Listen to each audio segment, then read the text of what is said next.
Un yo lujurioso ha entrado en el cerebro de uno. En vez de identificarse con ese yo gozando de la escena a lo lindo, proceder en forma diferente. Decir, hombre, me está molestando demasiado este yo.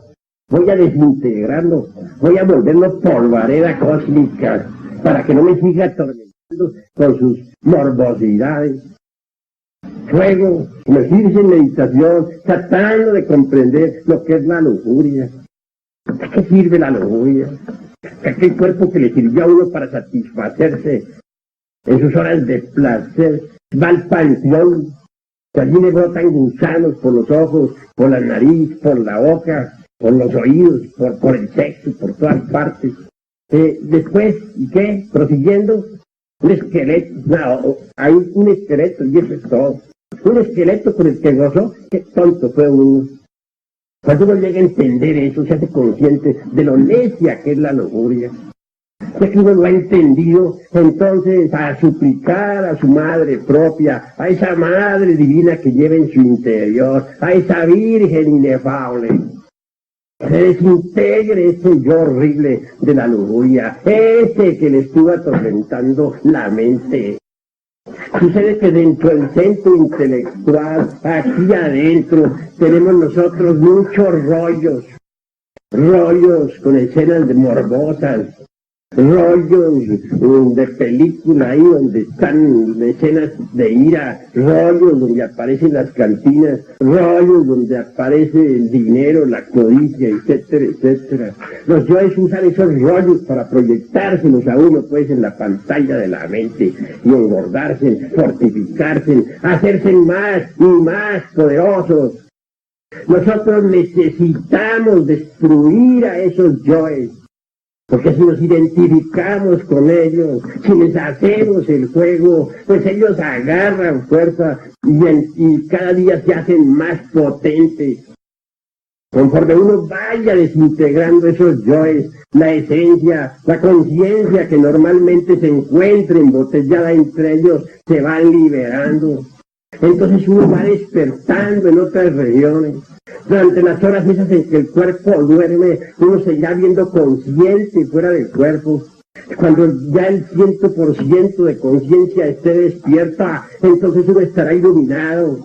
Podrá ver, podrá oír, podrá tocar, podrá palpar la verdad. Podrá entonces platicar con los seres inefables cara a cara. Podrá conocer los misterios de la vida y de la muerte. Pero ya les digo a ustedes, necesitamos autoobservarnos. Conforme nos vayamos autoobservando, el sentido de esa autoobservación psicológica se irá desarrollando y desenvolviendo. Y cuando ese sentido se desarrolle, entonces podremos ver al yo que estemos trabajando. Si estamos trabajando en un yo de ira, lo veremos. Ese yo aparecerá ante nuestra vista. Y a medida que estemos trabajándolo para desintegrarlo, para pulverizarlo, iremos viendo el resultado de nuestro trabajo. Y cuando ya el yo se vuelva polvo, lo veremos cómo se vuelve polvo. Así pues, el sentido de la autoobservación psicológica está latente en todos ustedes, pero necesitan desarrollarlo. Y se desarrolla, les digo, a base de autoobservación.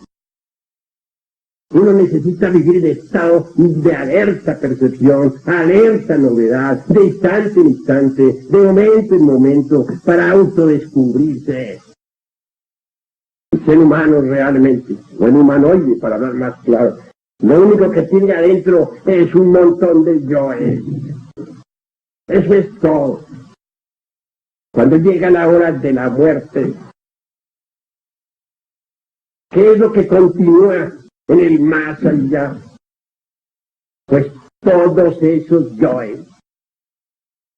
Tres cosas van al sepulcro: el cuerpo físico, la personalidad y el cuerpo vital. El cuerpo físico se pudre entre las sepulturas. El cuerpo vital, o lingam sarira de los indostanes, es el asiento fundamental de todos nuestros metabolismos y funciones orgánicas. Nadie podría vivir sin el cuerpo vital. Todos lo tenemos dentro. Tal vehículo, tal cuerpo se va descomponiendo poco a poco ante la fosa sepulcral. Mas también va otra cosa, la tercera, la expersonalidad. Nadie nace con una personalidad. La personalidad es hija de su tiempo, nace en su tiempo, muere en su tiempo. La personalidad se forma durante los primeros 7 años y se robustece con el tiempo y las experiencias. La personalidad es energética, sutil, no se puede ver con los ojos de la carne, pero quien desarrolle el sentido de autoobservación psicológica podrá verla. Ella entra al sepulcro, sale de allí cuando los dolientes le van a llevar flores. Con la imaginación ella modela esa, dijéramos, la parte invisible de ese sepulcro. Entonces ese sepulcro ante ella parece una casa, la casa donde vivió, o el cuarto del hospital donde murió, etc. Y de allí entra y sale. Cuando los dolientes van a visitarle, se alegran. Claro, es deber de los dolientes visitarle, llevarle flores. Hay que tener un poco de piedad por las sombras de nuestros seres queridos. Ir al panteón es necesario. Si a la personalidad se le pone sobre la sepulcro, el día de los muertos,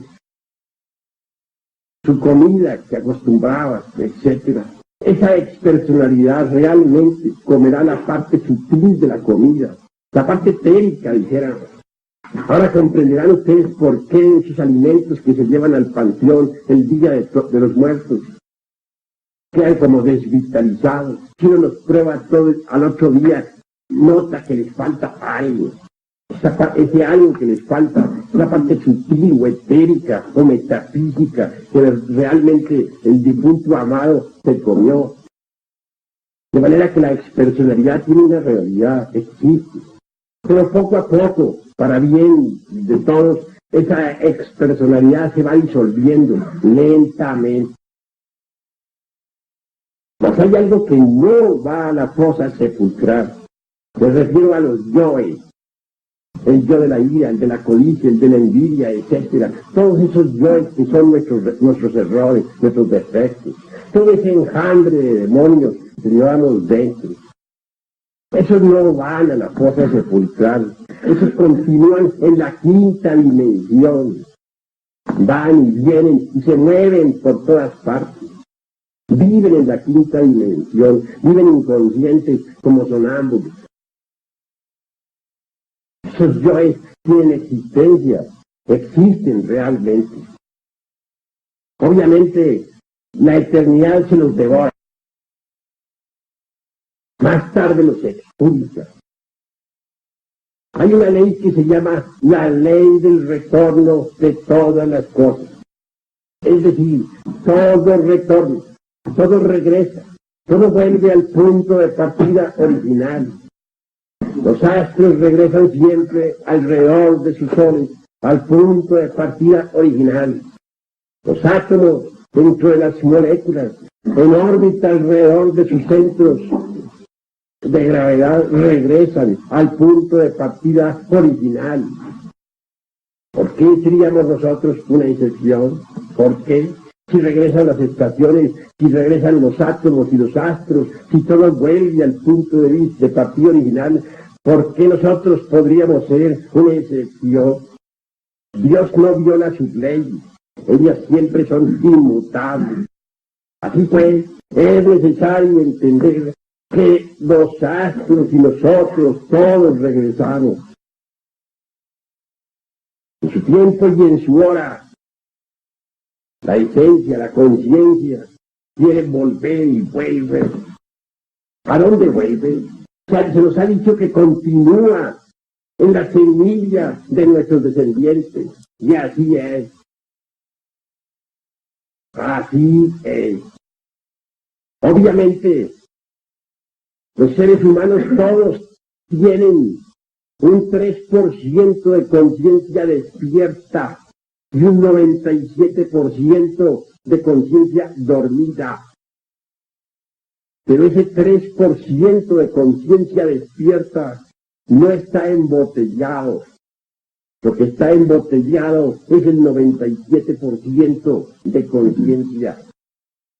El 3% de conciencia libre impregna al huevo fecundado en su tiempo y en su hora. Y entonces se forma un nuevo organismo dentro del vientre materno. Uno va a nacer entre aquellas parejas con las que está relacionado. Está relacionado por vínculos de sangre. Normalmente continúa en la semilla de sus descendientes, pero continúa y allí vuelve. Repito, la esencia impregna al huevo fecundado y se forma un nuevo cuerpo físico. Ese cuerpo se forma entre el vientre materno. Los ángeles del destino dotan a ese cuerpo físico del principio vital, del asiento vital. Cuando nace la criatura, cuando viene al mundo, entonces la esencia penetra, es decir, lo que es de conciencia libre, penetra dentro del cuerpo del recién nacido. Y nace el niño, viene a la existencia. Durante los primeros meses de nacido el niño, aún más durante los primeros 3 años, los yoes todavía no han tenido oportunidad de meterse en ese cuerpo de la criatura. Esos yoes dan vueltas alrededor de la cuna, van y vienen libremente. Quieren meterse, pero no tienen la oportunidad. Porque para meterse se necesita la personalidad y la criatura nace sin personalidad. Necesita formar una nueva y la forma durante los primeros 7 años de la infancia. Tarde comienzan esos yoes a meterse dentro del cuerpo del niño. Entonces aparecen los primeros relámpagos de ira o de celos, etc. Pero mientras esos yoes no se han metido en el cuerpo de la criatura, el niño es absolutamente inocente. Sin embargo, el 3% de conciencia que tiene ahí metido entre el cuerpo le da autoconciencia. Le da conciencia despierta. De manera que un niño tiene conciencia despierta. El niño recién nacido está despierto y nosotros no. El niño recién nacido nos ve a nosotros como somos. Y nosotros creemos que él no se da cuenta de nada. Pero cuán equivocados estamos. Él está despierto y nosotros dormidos. Él nos mira con piedad y nosotros creemos que los piadosos somos nosotros. Él recuerda su vida anterior y los seres humanos comunes y corrientes no la recuerdan. Él está en contacto con el mundo invisible, ve a sus amigos de la quinta dimensión que van y vienen, a veces se sonríe, a veces está triste. Y nosotros no entendemos. Me recuerdan en estos momentos, me recuerdo con claridad, cuando yo era un niño, nací con conciencia despierta.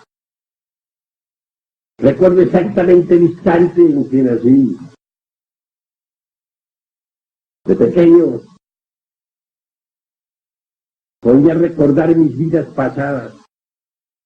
Recordaba mi antigua existencia. Recordaba a todos mis seres queridos. Y lloraba. Pero mi buena madre pensaba que lloraba de hambre o de sueño. Y claro, venía a atenderme. Y fui creciendo. Y no se me olvidó mi existencia anterior. Ni mis existencias anteriores, porque uno viene a este mundo realmente muchas veces.